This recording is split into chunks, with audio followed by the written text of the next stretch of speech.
Princípios gerais de direito processual penal. O que são os princípios gerais de direito processual penal? Quando se vai fazer um código, não se inicia pelas regras menores.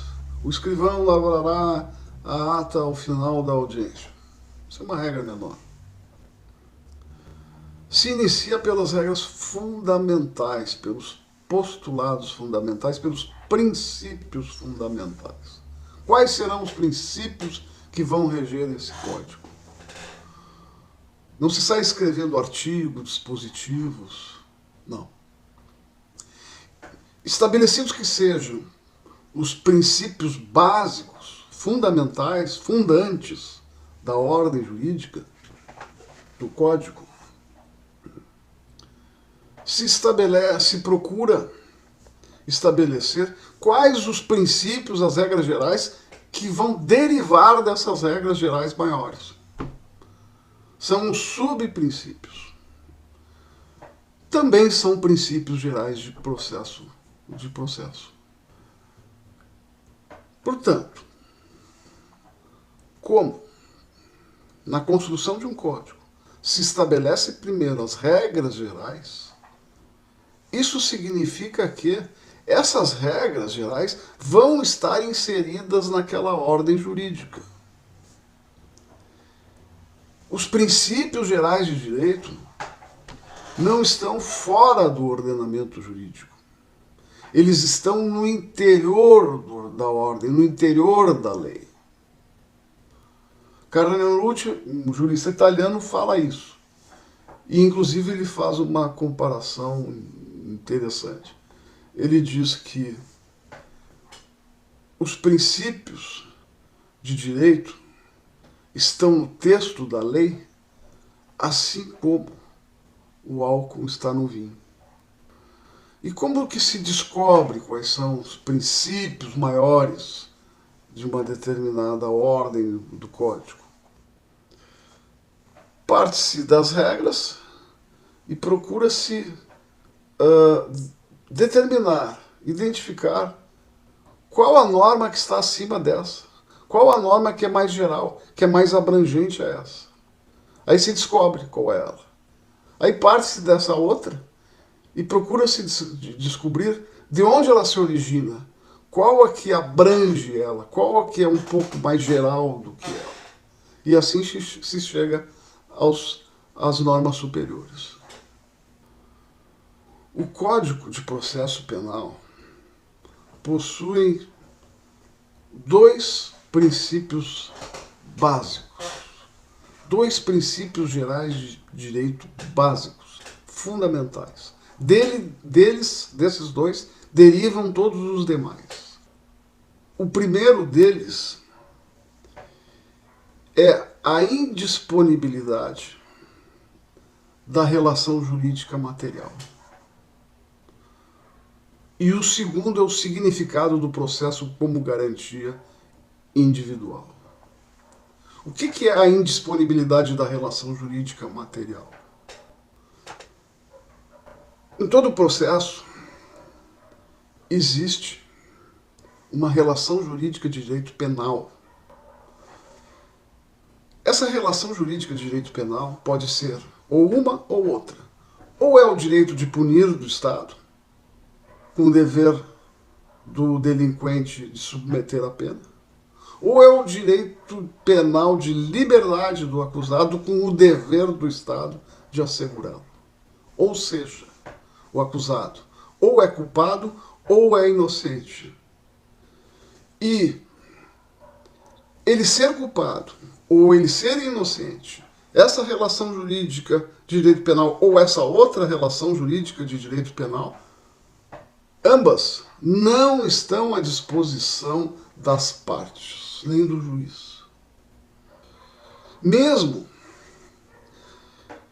naqueles casos de acordo de não persecução penal, aqueles acordos que existem no juizado especial, mesmo nesses casos, não há plena disposição sobre a relação jurídica material. Por quê?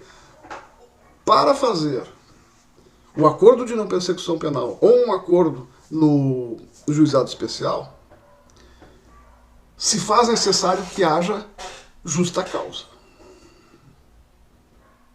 Se não houver justa causa, não pode haver acordo de não persecução penal. É necessário indícios de autoria, da prática de delito, ao menos indícios. O que se tem?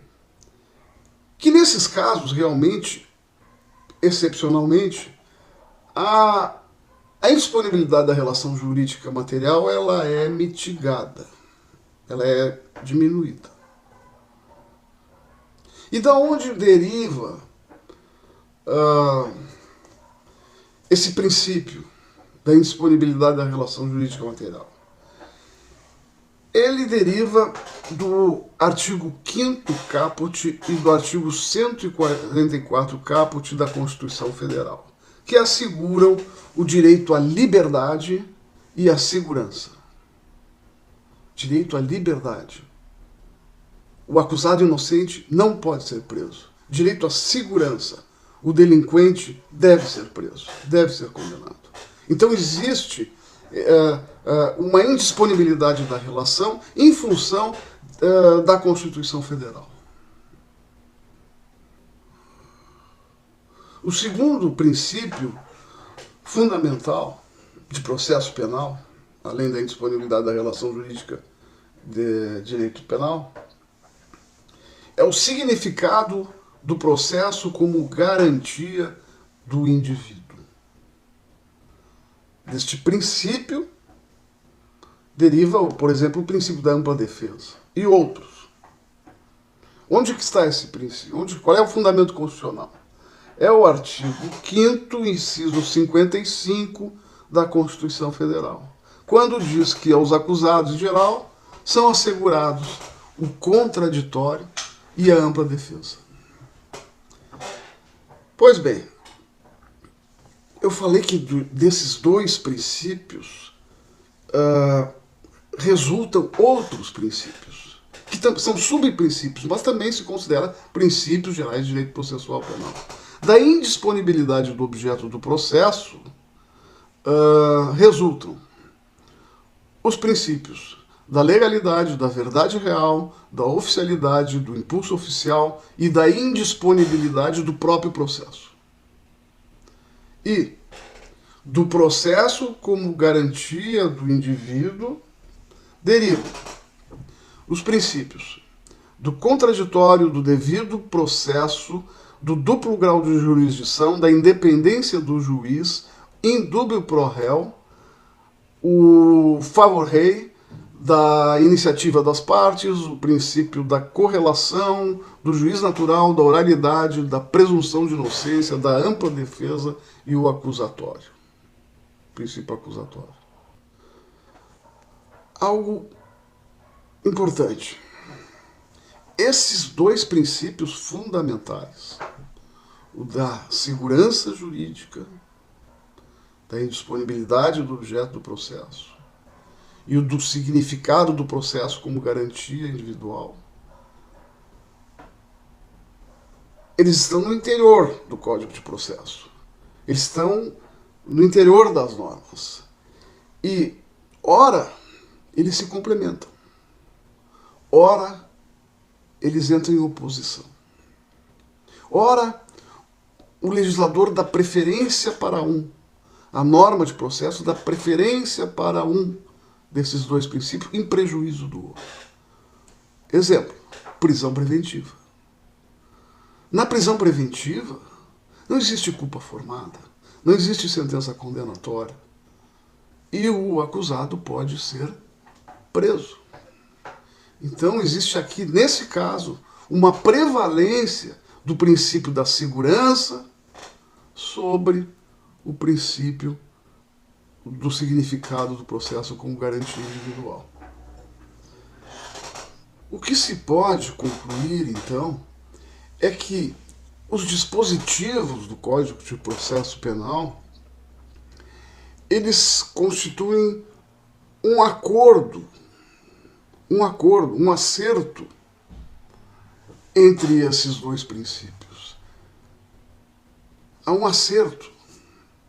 E há também a opção do legislador. Mas nessa opção do legislador, ele faz um acordo, um acerto entre esses dois princípios. O legislador do Código de Processo Penal, ele procura manter um certo equilíbrio. É necessário um certo equilíbrio, uma certa harmonia entre esses dois princípios, embora muitas vezes eles estejam em oposição.